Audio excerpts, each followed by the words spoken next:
নমস্কাৰ ষ্টুডিঅ'ত মই দীপানিতা এই মুহূৰ্তত অন্য এটা গুৰুত্বপূৰ্ণ খবৰ লৈ আহিছোঁ। দেশজুৰি আৰম্ভ হ'ব মুছলমানৰ জেল ভৰো আন্দোলন, পুনৰ হ'ব ভাৰত বিভাজন। মৌলানা তৌকিৰ ৰাজা খানৰ এই ঘোষণা। এই মুহূৰ্তৰ এই খবৰ আমি জনাই আছোঁ ঈশান নিউজৰ দৰ্শকসকলক। এটা গুৰুত্বপূৰ্ণ খবৰ, দেশজুৰি মুছলমানৰ জেল ভৰো আন্দোলন আৰম্ভ হ'ব, অতি শীঘ্ৰেই আৰম্ভ হ'ব। পুনৰ হ'ব ভাৰত বিভাজন, পুনৰ দেশ বিভাজন হ'ব। और मौलाना तौकीर राजा खाने এই ঘোষণা করেছে। प्रधानमंत्री नरेंद्र मोदी धृतराष्ट्र सहित तुलना करेছে मौलाना तौकीर राजा खाने। राजपथत मुसलमाने महाभारत सृष्टि करार हुंकार प्रदान करेছে। कोनेও रोध करिब নোৱাৰিব मुसलमानक। তৌকিৰ ৰাজাৰ মন্তব্যক লৈ সমগ্ৰ দেশজুৰি প্ৰতিক্ৰিয়াৰ সৃষ্টি হৈছে। সমগ্ৰ দেশত মুছলমানৰ ওপৰত অত্যাচাৰ হোৱাৰ অভিযোগ তৌকিৰ ৰাজা খানৰ।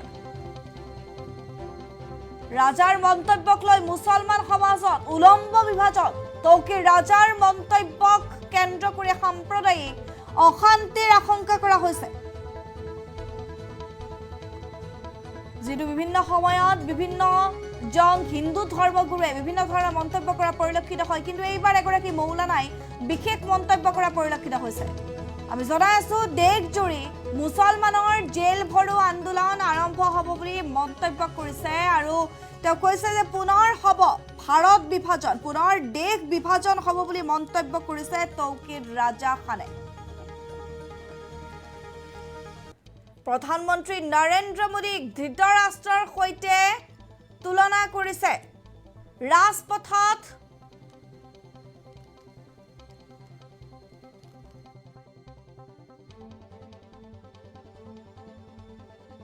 केंद्र करे राजपथत मुसलमाने महाभारत सृष्टि करार हुंकार प्रदान करेছে। तौकीर राजार এই মন্তব্যক লৈ তৌকিৰ ৰাজাৰ মন্তব্যক লৈ দেখিবলৈ পোৱা গৈছে দেশজুৰি প্ৰতিক্ৰিয়াৰ সৃষ্টি হৈছে। সমগ্ৰ দেশতে মুছলমানৰ ওপৰত অত্যাচাৰ হোৱাৰ অভিযোগ উত্থাপন কৰিছে মৌলানা গৰাকী আৰু এই তৌকিৰ ৰাজাৰ মন্তব্যক লৈ কিন্তু সমগ্ৰ দেশজুৰি প্ৰতিক্ৰিয়া। খবৰ এই মুহূৰ্তত জনাই আছো দেশজুৰি পুনৰ মুছলমানৰ জেল ভৰো আন্দোলন আৰম্ভ হ'ব, পুনৰ ভাৰত বিভাজন হ'ব। राजपथत मुसलमाने महाभारत सृष्टि करार हुंकार प्रदान करेছে।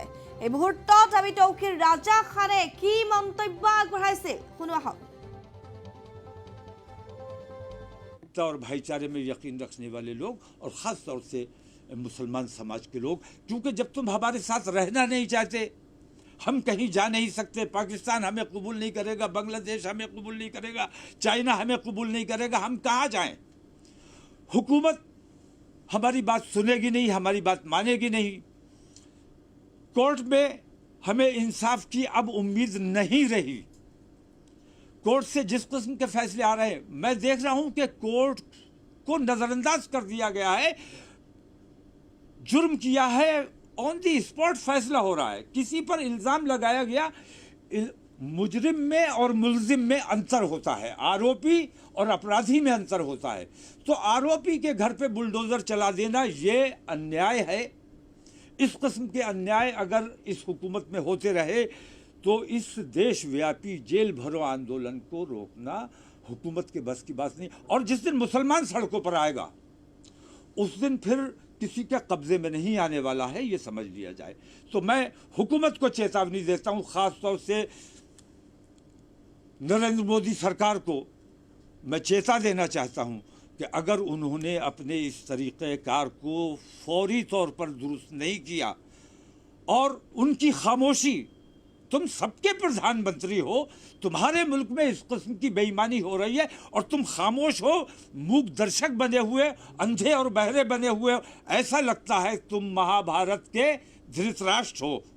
क्या नाम था उनका, वो जो अंधे महाभारत में थे, यही थे। तो धृतराष्ट्र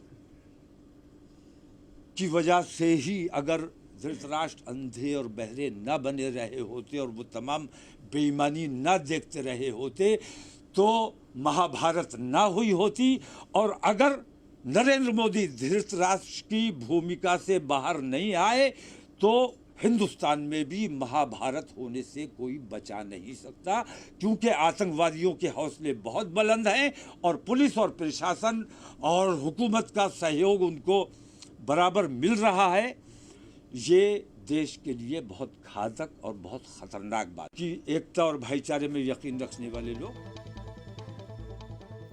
আৰু এয়া আছিল তৌকিৰ ৰাজা খানৰ সেই মন্তব্য। এই মন্তব্যক কেন্দ্ৰ কৰি সমগ্ৰ দেশজুৰি প্ৰতিক্ৰিয়াৰ সৃষ্টি কৰা পৰিলক্ষিত হৈছে। খবৰ এই মুহূৰ্তত জনাই আছো, দেশজুৰি মুছলমানৰ জেল ভৰো আন্দোলন হ'ব বুলি মন্তব্য কৰিছে, পুনৰ ভাৰত বিভাজনৰ কথা উত্থাপন কৰিছে এইজন মৌলানা তৌকিৰ ৰাজাই। সমগ্ৰ দেশতে মুছলমানৰ ওপৰত অত্যাচাৰ হোৱাৰ অভিযোগ তৌকিৰ ৰাজা খানৰ। পুনৰবাৰ তৌকিৰ ৰাজা খানে কি কৈছিল আগবঢ়াইছো। जुर्म की एकता और भाईचारे में यकीन रखने वाले लोग और ख़ास तौर से मुसलमान समाज के लोग, क्योंकि जब तुम हमारे साथ रहना नहीं चाहते, हम कहीं जा नहीं सकते, पाकिस्तान हमें कबूल नहीं करेगा, बांग्लादेश हमें कबूल नहीं करेगा, चाइना हमें कबूल नहीं करेगा, हम कहाँ जाएं? हुकूमत हमारी बात सुनेगी नहीं, हमारी बात मानेगी नहीं। कोर्ट में हमें इंसाफ की अब उम्मीद नहीं रही। कोर्ट से जिस किस्म के फैसले आ रहे हैं, मैं देख रहा हूं कि कोर्ट को नजरअंदाज कर दिया गया है। जुर्म किया है, ऑन दी स्पॉट फैसला हो रहा है। किसी पर इल्जाम लगाया गया, मुजरिम में और मुलजिम में अंतर होता है, आरोपी और अपराधी में अंतर होता है। तो आरोपी के घर पे बुलडोजर चला देना ये अन्याय है। इस किस्म के अन्याय अगर इस हुकूमत में होते रहे तो इस देशव्यापी जेल भरो आंदोलन को रोकना हुकूमत के बस की बात नहीं। और जिस दिन मुसलमान सड़कों पर आएगा उस दिन फिर किसी के कब्जे में नहीं आने वाला है, ये समझ लिया जाए। तो मैं हुकूमत को चेतावनी देता हूँ, ख़ास तौर से नरेंद्र मोदी सरकार को मैं चेता देना चाहता हूँ कि अगर उन्होंने अपने इस तरीक़ेकार को फौरी तौर पर दुरुस्त नहीं किया और उनकी खामोशी, तुम सबके प्रधानमंत्री हो, तुम्हारे मुल्क में इस किस्म की बेईमानी हो रही है और तुम खामोश हो, मूक दर्शक बने हुए, अंधे और बहरे बने हुए, ऐसा लगता है तुम महाभारत के धृतराष्ट्र हो। क्या नाम था उनका, वो जो अंधे महाभारत में थे, यही थे। तो धृतराष्ट्र की वजह से ही अगर धृतराष्ट्र अंधे और बहरे न बने रहे होते और वो तमाम बेईमानी न देखते रहे होते तो महाभारत ना हुई होती। और अगर नरेंद्र मोदी धृतराष्ट्र की भूमिका से बाहर नहीं आए तो हिंदुस्तान में भी महाभारत होने से कोई बचा नहीं सकता, क्योंकि आतंकवादियों के हौसले बहुत बुलंद हैं और पुलिस और प्रशासन और हुकूमत का सहयोग उनको बराबर मिल रहा है। ये देश के लिए बहुत घातक और बहुत खतरनाक